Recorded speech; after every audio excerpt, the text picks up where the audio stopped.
adorons, Père, nous t'adorons.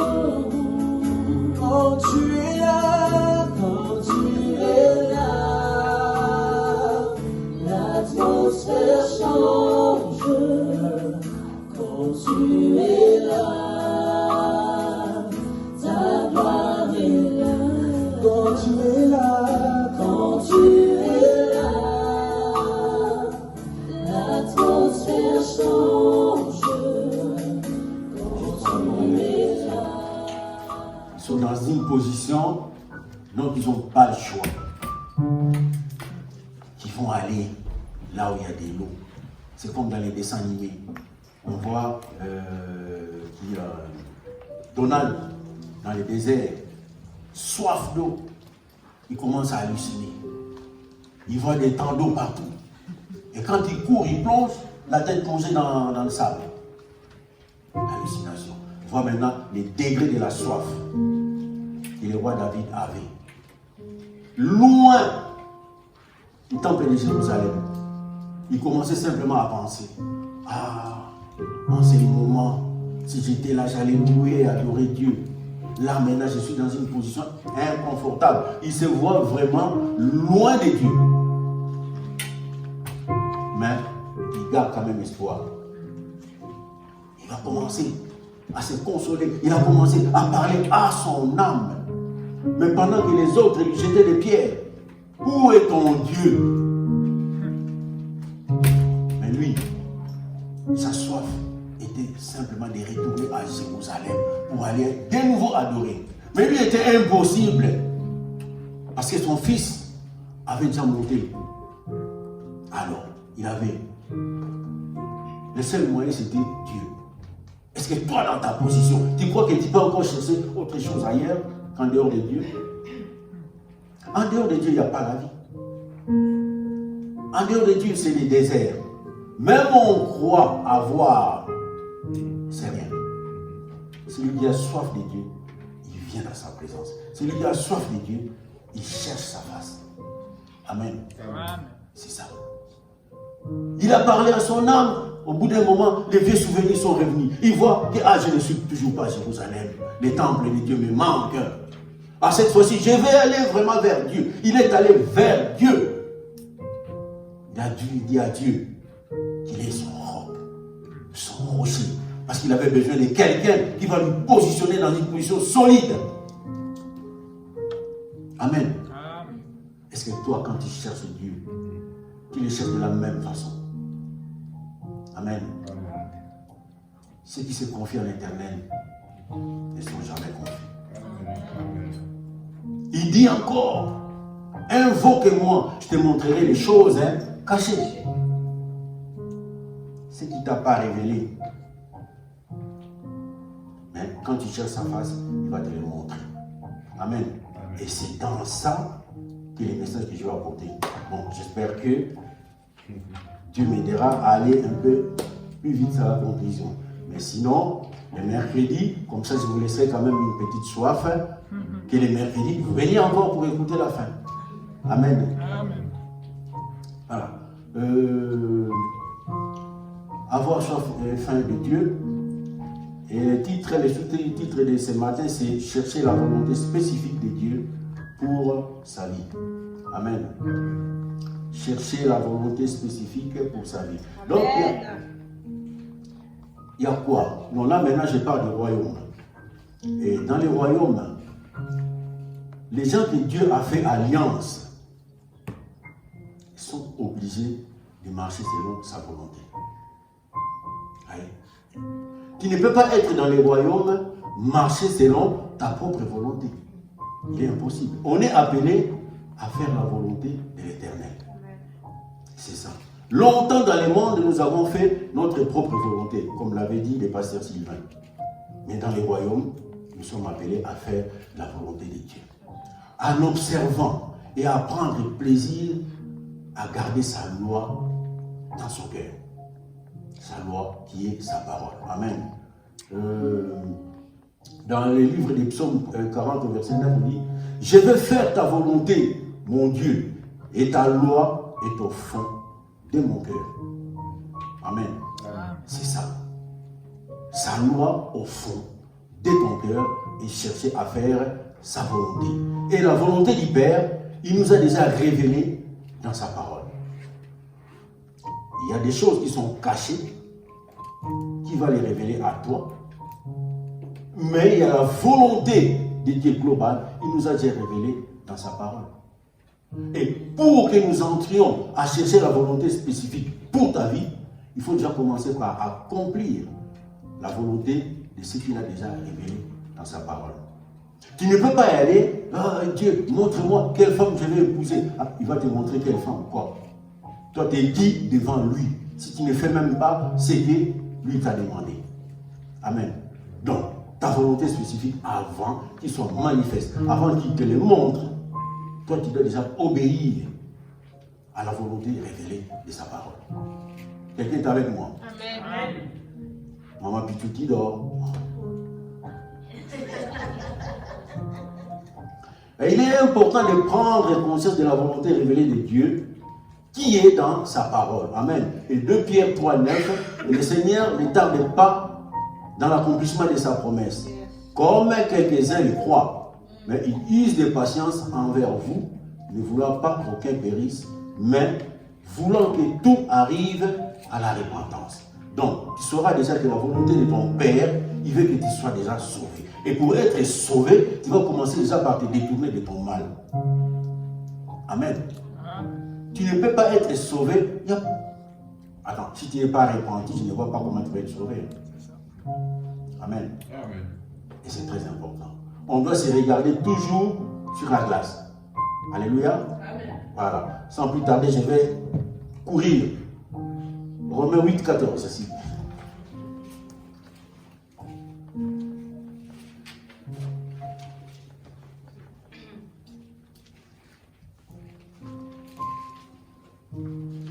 Romains 8, 14.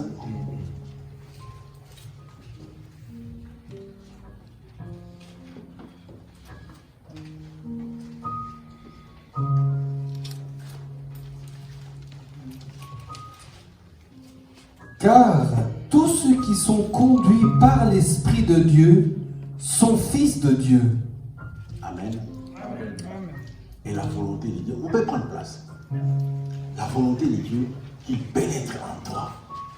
Que son esprit aille sonner, que son esprit occupe ton entièreté. Qu'il occupe tout, qu'il prenne le contrôle de tout. Et qui est guidé par l'Esprit de Dieu. Amen. Alors, que veut-il par là? Voyez-vous la volonté de Dieu pour chaque être humain, ça a été déjà détaillé avant même la création de l'homme. Avant que tu sois là, Dieu avait déjà préparé une volonté qui est spécifique pour toi. Mais à condition que tu fasses déjà ce qu'il te demande. Et il va révéler des choses qu'il a cachées en toi. Et selon Proverbe 16, 14, l'Éternel a fait toutes les choses pour un but. Même les méchants pour les jours de malheur, donc c'est réservé pour les méchants. Ceux qui ne vont pas se repentir. Amen. Et chacun d'entre nous doit être son propre acteur. Il doit être réalisateur donc, de sa vie. Amen. C'est ça. Nathan, tu n'es pas venu ici dans le monde pour accompagner où les autres t'accompagnent. Non. Toi, tu dois tourner ton film. Dans ton film, c'est toi l'acteur principal. Amen. Parce que Dieu a fait toutes les choses pour un but. De là, nous voyons que le fait d'être sur terre révèle qu'il y a un but pour lequel chacun de nous a été créé. Et donc, il est question que nous découvrions cette volonté sur mesure ou cette volonté spécifique que Dieu a fait pour nous. Amen. Donc, cette volonté spécifique existant déjà et chercher à l'accomplir et vivre avec. Amen. C'est ça. Et chacun d'entre nous est appelé à être un acteur pour accomplir les desseins de Dieu qui étaient à son égard. Est-ce que vous me comprenez? Oui. À savoir, La foi est bâtie. Quand on va parler de la foi est bâtie sur la notion de l'accomplissement de la volonté parfaite de Dieu pour ta vie. Quand tu commences déjà à accomplir ce que Dieu t'a montré, et là on va parler de la foi. Ce que Dieu t'a demandé, si tu commences à l'accomplir, on va parler de la foi. Le frère Joseph a dit que pour être dans la présence de Dieu, pour avoir fait les sortes de Dieu, ça demande aussi l'obéissance. Tu as soif de Dieu, tu n'obéis à rien. Et tu veux quoi? Qui te donne de l'eau? Même nos enfants, ils sont pires.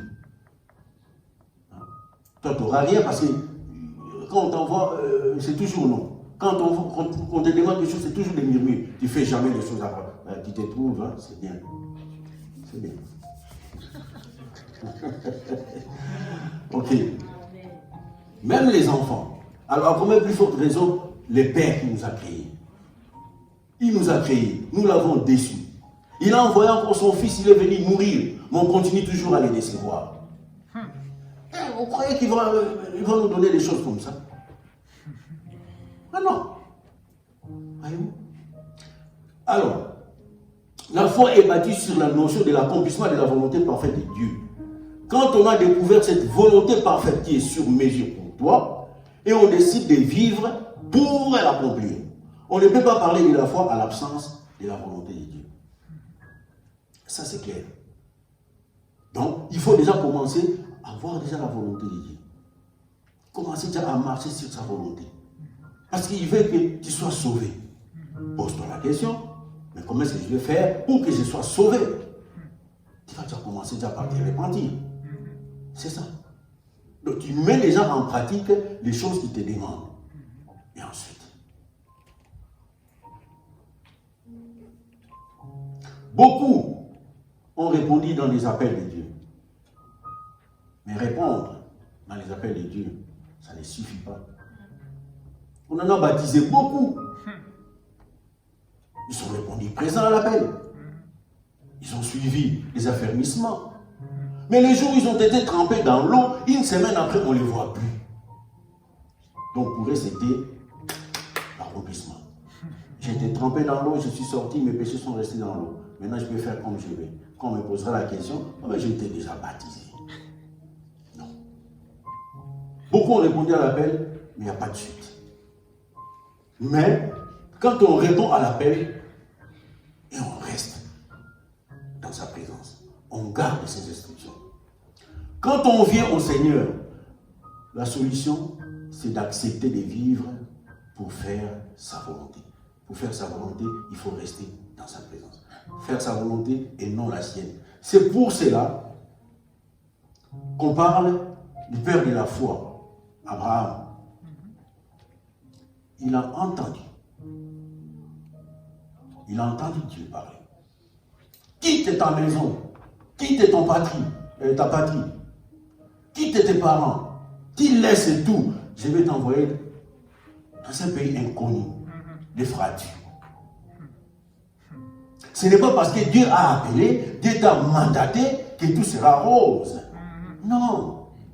Abraham a dit, passer des moments difficiles jusqu'à sacrifier même sa femme pour qu'il soit bien traité. Mais pourtant, il a répondu à l'appel de Dieu. Amen. Amen. Il a répondu à l'appel de Dieu, mais il y a eu obstacle.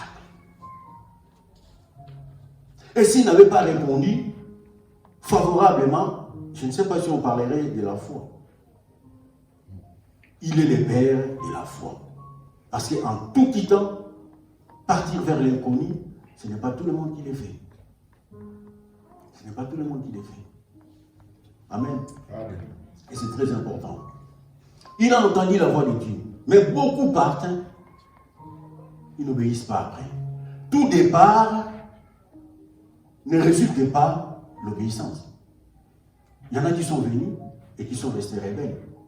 Il y en a qui sont venus en Christ, mais ils sont retournés encore dans leur vie. C'est comme si les choses se sont déjà accomplies pour eux. Alors que les baptêmes, après il faut rester accroché dans la présence de Dieu. Amen. Moïse, pareil. Il a entendu l'appel de Dieu. Humainement, c'était une mission impossible. Déjà, je suis déjà fugitif. Pharaon me cherche. Et j'ai donc retourné là-bas, me voir vis-à-vis de Pharaon, lui parler de libérer son peuple. Il se voyait déjà tout petit. Mais, il a demandé à Dieu, il faut que tu m'accompagnes. Quand je vais aller, il faut que tu sois là. Pourquoi veux-tu faire des choses seul? Il est là. Invoque-moi. Il sera là. Appelle-le. Il sera là. Il va t'accompagner. Moïse a obéi et il a accompli la mission. Et le peuple de Dieu a été libéré. Amen. Amen. Est-ce que nous, depuis qu'on a reçu l'appel, ou depuis qu'on est dans les royaumes, faisons-nous tout ce qu'on nous demande? Est-ce que si on ne fait pas ce qu'on nous demande, ce que la parole nous demande, avons-nous réellement soif et faim de Dieu? Yes. Ah. Tu ne fais pas, donc cela veut dire que tu n'étais pas tout donné à lui. Tu gardes encore un mois à toi. Tu n'étais pas livré, toi. Attends. Pourquoi je garderai une part alors qu'il dit de me donner moi toute mon entièreté? Et pourquoi je dois garder les desseins pour moi? Donc, on n'a pas encore soif. Et le jour où on aura vraiment faim et soif, on va se jeter carrément. Prends-moi tel que je suis. Amen. Amen. Et c'est ça. Voyez-vous, dans le monde, les gens croient que, ou beaucoup de gens veulent faire des exploits. Et dans les royaumes, on a aussi des gens qui pensent faire des choses en dehors de la volonté de Dieu. Ils font des grandes choses pour y croire faire des exploits. Bien aimé, il n'y a pas d'exploit en dehors de la volonté du Seigneur. Celui qui est appelé à faire la volonté de Dieu, obligé de contacter le Seigneur avant d'entamer quelque chose. Amen. Amen. On ne fait pas quelque chose soi-même. C'est pour ça qu'on a des échecs.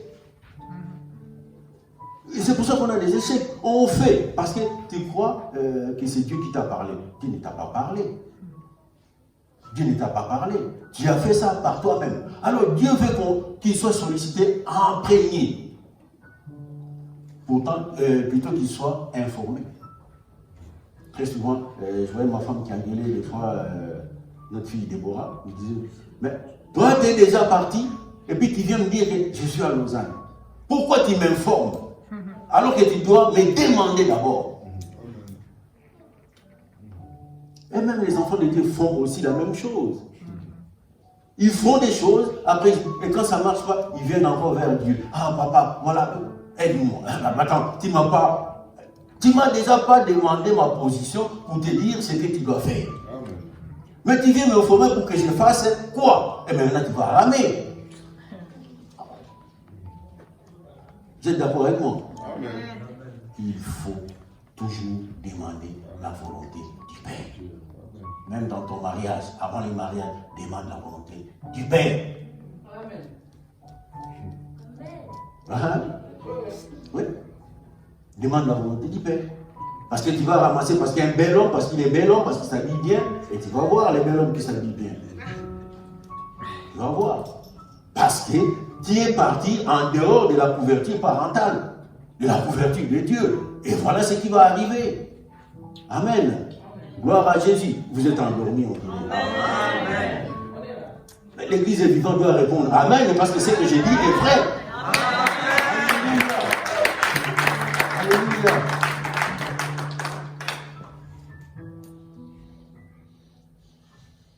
Amen. Amen. Demandez. Pourquoi demander? Parce que Dieu va te donner.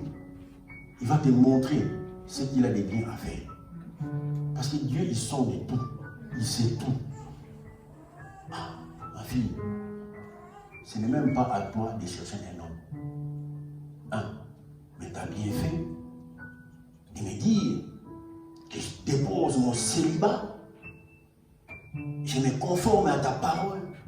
Père, l'âge avance. Bientôt, je vais atteindre tant d'années. Occupe-toi de moi, papa. Mais il va t'envoyer un ange. Mais quand tu veux voir quelqu'un sur Facebook, et tu vas tomber. Et quelqu'un qui va encore t'amener encore des emmerdes. Et après, tu commences à t'éloigner de Dieu. Parce que tu n'as pas écouté. Parce que tu n'as pas écouté, simplement. Mais si tu demandes et que tu obéis à ce qu'il te dit, le chemin est ouvert. Il n'y a pas que les filles, même les garçons. Tu ne vas pas tomber, toi qui es dans les royaumes, comme moi je prêche, pendant que je prépare ma prédication, ou pendant que j'ai pris, il y a une femme là-bas qui est en train de tailler ses ongles, qui ne s'occupe même pas de ce que moi j'ai fait. Parce qu'on n'est pas en accord. Mais si on est en accord, pendant que moi je suis en train de prier, il viendra se rejoindre à moi. Pendant que je suis en train de préparer, oh mon mari, qu'est-ce que tu es en train de préparer? Ah, mais tu m'aides aussi. Mais quand tu es dans tes occupations, donc il y a quelque chose. Hein? Amen. Ne sortons pas à dehors de sa volonté. Et c'est très important. Dieu va te faire découvrir les choses cachées. Il va te découvrir pourquoi? Parce qu'il a caché quelque chose qui est juste pour toi. Et il va te les révéler. Mais une fois que tu as cherché, une fois que tu lui demandes, il va te révéler ces choses. Je te révélerai des choses cachées si tu m'invoques. Gloire à Jésus. Et celui qui découvre la volonté parfaite de Dieu pour sa vie, apporte.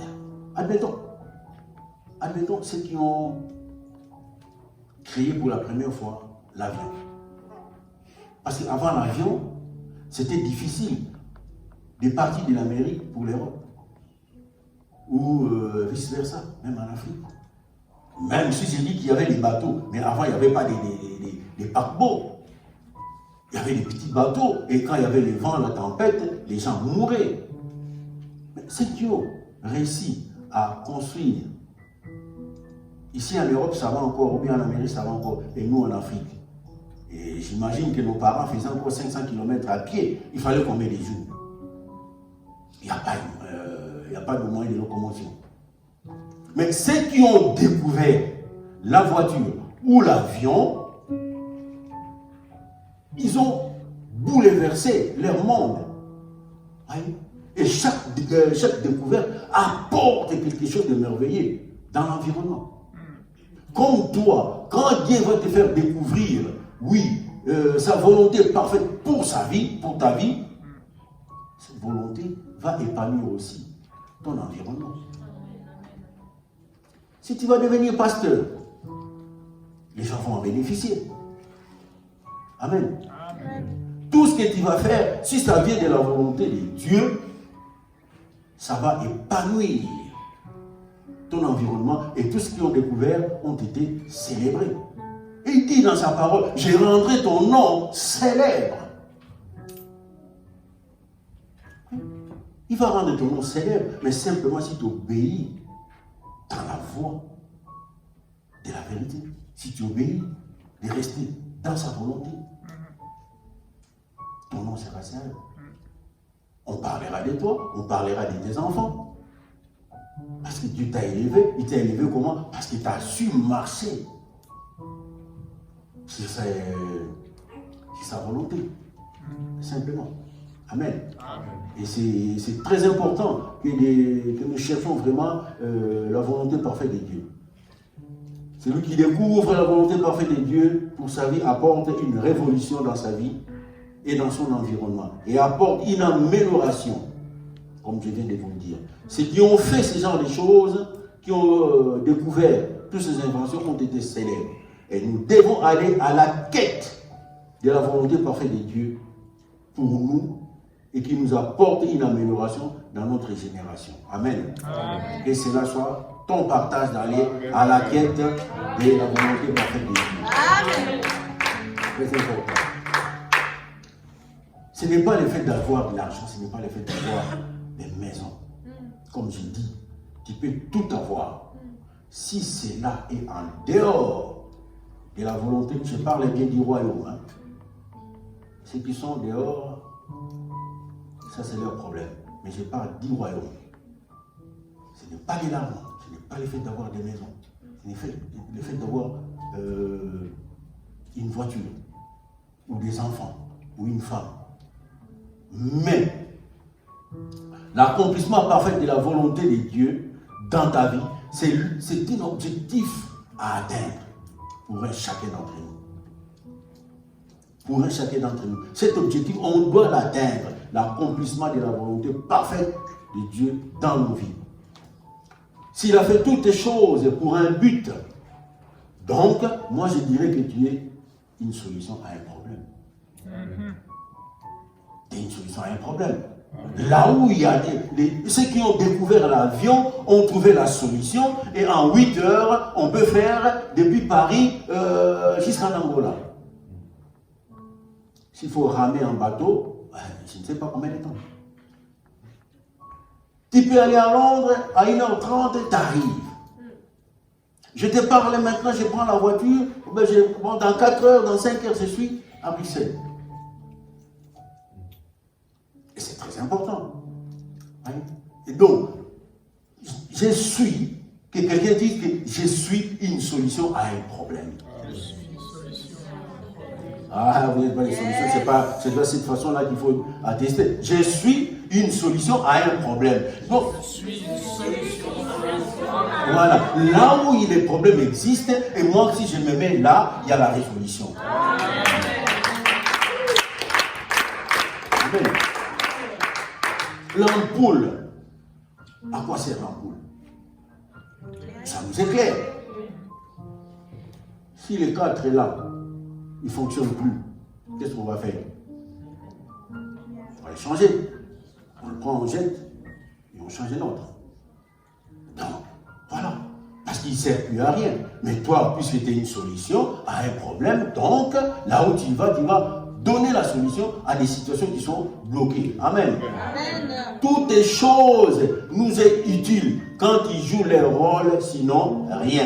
Donc, tu es utile à Dieu, puisque tu es dans l'obéissance de sa parole ou de sa volonté. Amen. C'est pourquoi beaucoup sont appelés brutalement, parce qu'ils sont inutiles sur terre. Tu es envoyé pour accomplir la volonté de Dieu, mais toi tu ne fais rien. Tu seras rappelé, on le récupère vite parce qu'il ne sert à rien sur terre. Est-ce que tu veux que ça soit ton cas? Tu ne fais rien. Mais tu veux vivre 200 ans. C'est bien. La longévité, c'est bien. Mais une vie pleine, ce n'est pas vivre 200 ans. Mais une vie qui accomplit la volonté de Dieu, c'est ça. Ce n'est pas le nombre des jours que tu vas vivre ici-bas qui va faire de toi une longue vie. Mais plutôt, une longue vie pleine, c'est la vie qui accomplit, qui est dans la parole de Dieu et qui accomplit la volonté de Dieu. Amen. Et là, tu es utile à Dieu. Mais sinon, allez, il faut partir le plus vite possible. Pourquoi? Parce que nous, on cherche toujours à vivre longtemps, mais tu vis longtemps, tu fais quoi? Rien. Tu vis longtemps, tu fais quoi? Rien. Mais il a fallu 33 petites années pour un homme de changer le monde entier. Amen. Il a changé l'univers en 33 ans. Mais toi, là, 50 ans, rien, qu'est-ce que tu as déjà fait? J'en ai déjà 59. Lui, en 33 ans, il a impacté le monde. L'univers entier a été changé. Et toi, tu t'es déjà posé la question? Amen. Amen. Ce qu'il faut savoir, une vie réussite n'est pas une vie longue, mais plutôt une vie pleine qui aurait servi chaque jour au dessein de Dieu. Il est important dans les royaumes que chacun sache le but ou les rôles à jouer dans sa vie, dont la volonté de Dieu sur sa vie terrestre et de l'accomplir. Amen. Et il est toujours important que chaque croyant de sonder la volonté de Dieu pour sa vie, car personne d'autre ne peut te le révéler si ce n'est que lui-même. Donc tu vas les sonder auprès de lui. C'est lui qui va te le révéler. Personne d'autre. Tu n'es pas venu dans le monde pour, je ne sais pas moi, venir à l'église, peut-être il faut venir pour voir des gens, venir parce qu'il y a moins de fêtes pour montrer tes amis. Ben, je ne sais pas. Mais il faut. Marchons dans la volonté de l'Éternel. Amen. Proverbe 25, verset 2.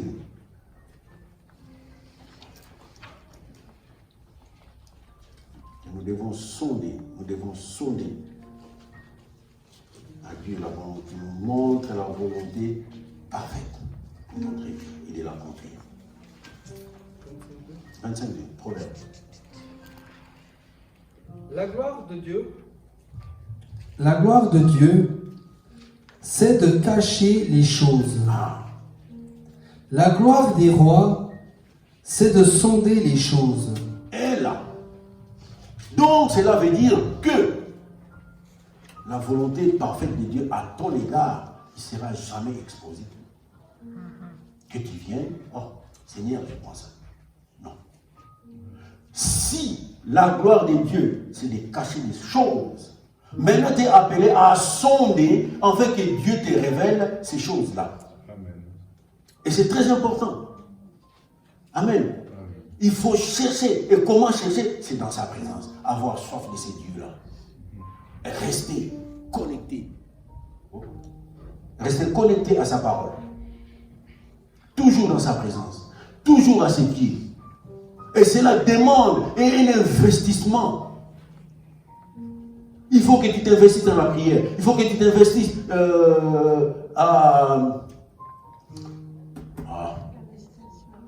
à la méditation de la parole de Dieu. Il faut que tu t'investisses aussi dans le jeûne. Amen. Amen. Ça ne vient pas comme ça. Non. Il y a toujours un sacrifice. Il y a toujours un prix à payer.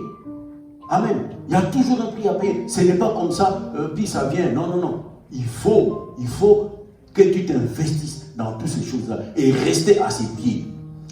Ceux qui découvrent les choses, ils ont quand même mis beaucoup de temps pour faire des recherches. Pour trouver la solution pour un avion, ils ont mis quand même du temps pour mettre au point les choses. Et quand ils ont mis au point, il y a quand même les rodages. Hein? Il y a beaucoup de temps, ils prennent beaucoup de temps pour faire la recherche de toutes ces choses-là. Donc toi aussi, prends le temps de rester au pied de Jésus. Amen. À prier, à demander sa présence. Montre-lui que tu as vraiment besoin de lui. Montre-lui que tu as vraiment faim et soif de lui. Et ta soif. Et si tu ne le montres pas. Amen. Ils ont mis beaucoup de temps à faire des recherches. Et les richesses, même les richesses, les diamants, tout ça, l'or, ça ne se trouve pas comme ça, à moins que tu vas voler à la bijouterie. Même si tu vas voler dans une banque, il faut faire les tunnels, casser les coffres forts pour ramasser tous les pierres précieuses. Donc tu ne les trouves pas comme ça dans la nature du marché et puis tu as trouvé l'or ou les diamants. Il faut chercher. Et comme la volonté de Dieu aussi, il faut aussi que tu creuses, que tu ailles vraiment chercher devant la face de l'Éternel. Nous sommes appelés à ça. Sinon rien. Et la Bible nous dit, Jésus lui-même, il était Dieu. Et on nous dit qu'il passait beaucoup de temps à la méditation de la parole. Mais il était Dieu, non? Mais pourquoi il passait son temps à la méditation de la parole? Parce que dans la parole, il cherchait la partie ou les versets qui lui concernent.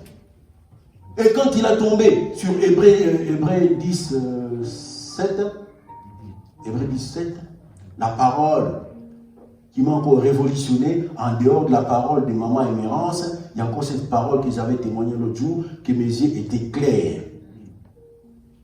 La révélation, ça a bouleversé ma vie. La révélation, ça m'a éclairé. Et comme toi, quand il va chercher et quand il découvrira cette parole, il y aura une révolution. Tes yeux verront clair. Amen. Hébreux 17.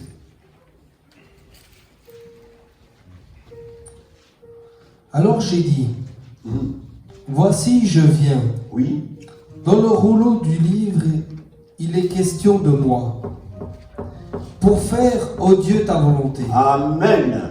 Il est venu dans quel rouleau? Dans les livres à laquelle il méditait la parole. Donc, il a cherché pour trouver là où on a écrit des choses lui concernant. Bien-aimé, je vais vous dire une chose. Dans la parole de Dieu, tu trouveras toujours un verset qui te concerne. Amen. Dans le monde, il y a des gens aussi. Il y a des gens bien. Ils ne font pas des péchés, il est tranquille, il n'insulte personne, il a passé sa journée, mais il est dans le péché simplement parce qu'il n'a pas encore obéi. Mais il y a des gens qui font que du bien. Oui. Ils font que du bien, que du bien, que du bien. Mais, en dehors de tout ça, mon micro commence à avoir des défaillances. Il y a des gens qui ne font pas de péché. Mais, ils sont pécheurs parce que leur vie, ils n'ont pas donné à Christ. C'est simplement ça. Et Jésus lui-même, il dit, je suis venu dans ces rouleaux. Et ceux qui font du bien dans la ville, et quand ils viennent, puisqu'ils sont déjà bien, il y a des paroles dans la Bible qui ne les concernaient pas, mais peut-être qu'ils vont les méditer simplement pour apporter de l'aide à une autre personne. Oui, ça ne les concernait pas. Mais toi, je sais qu'il y a des paroles qui te concernent. Mais si tu ouvres ces livres, qui viennent dans ces rouleaux, il y a une portion des paroles te concernant. Et ça va t'ouvrir les yeux. Amen. Ça va t'ouvrir les yeux. Passons le temps à méditer la parole. Et c'était quoi comme parole? Ésaïe 61:1. Il est venu dans ces rouleaux, dans ces livres.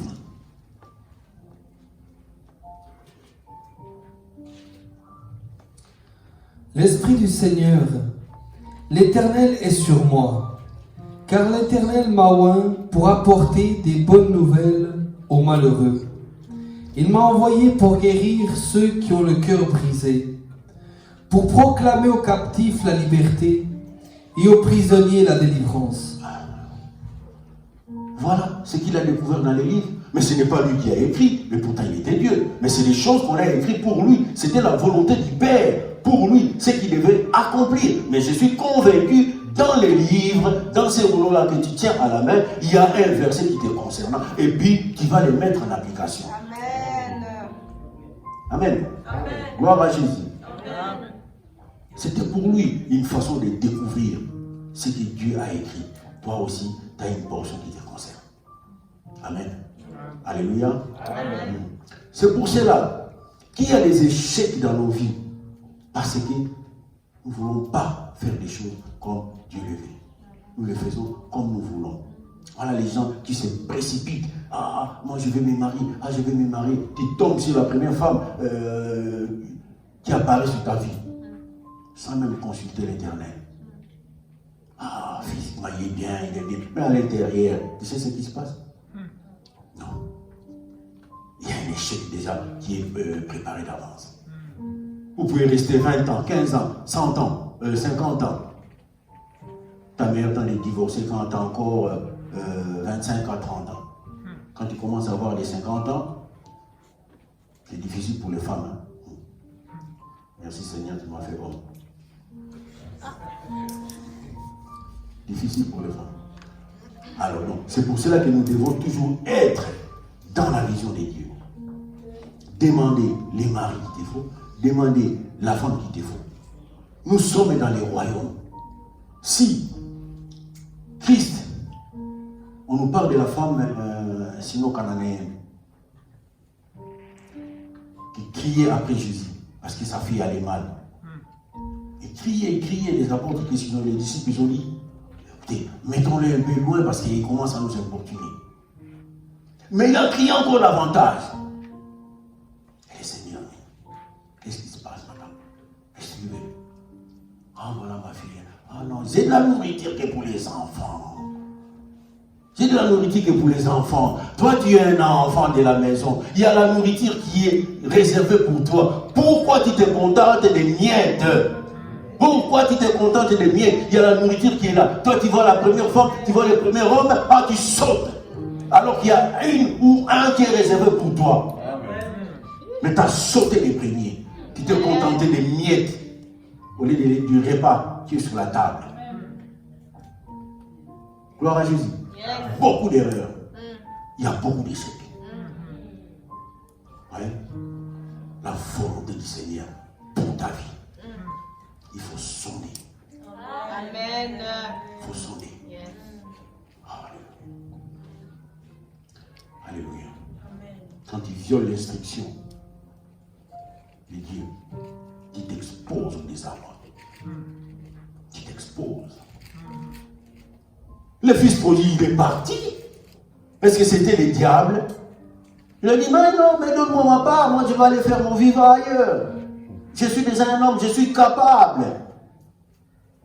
Mais quand il a bouffé tout son argent, il a dit, oh mon Dieu, il dormait avec des cochons. Mangeait même les restes des cochons. Je crois que les cochons l'ont attaqué une fois. Parce qu'on commence à partager encore les repas avec un humain, ça ne va pas. Je suis sûr qu'il a été mordu déjà une fois. Oui, il a été mordu une fois. Les cochons en colère, mais nous on sait qu'on n'est pas rassasiés, toi on continue encore de te mettre encore là. Mais quand il a vu que, mais non, ce n'est pas une vie. Mais ce n'était pas les diables, c'était lui-même. On doit aussi se mettre en question quand il y a des chèques. Ce n'est pas seulement les diables. Combien de fois on a tapé les oncles en Afrique? Et moi-même, je me mets maintenant, je suis un oncle. Un membre de la famille, mais c'est l'oncle qui a bouffé. Et on me voit tabasser là. Avance.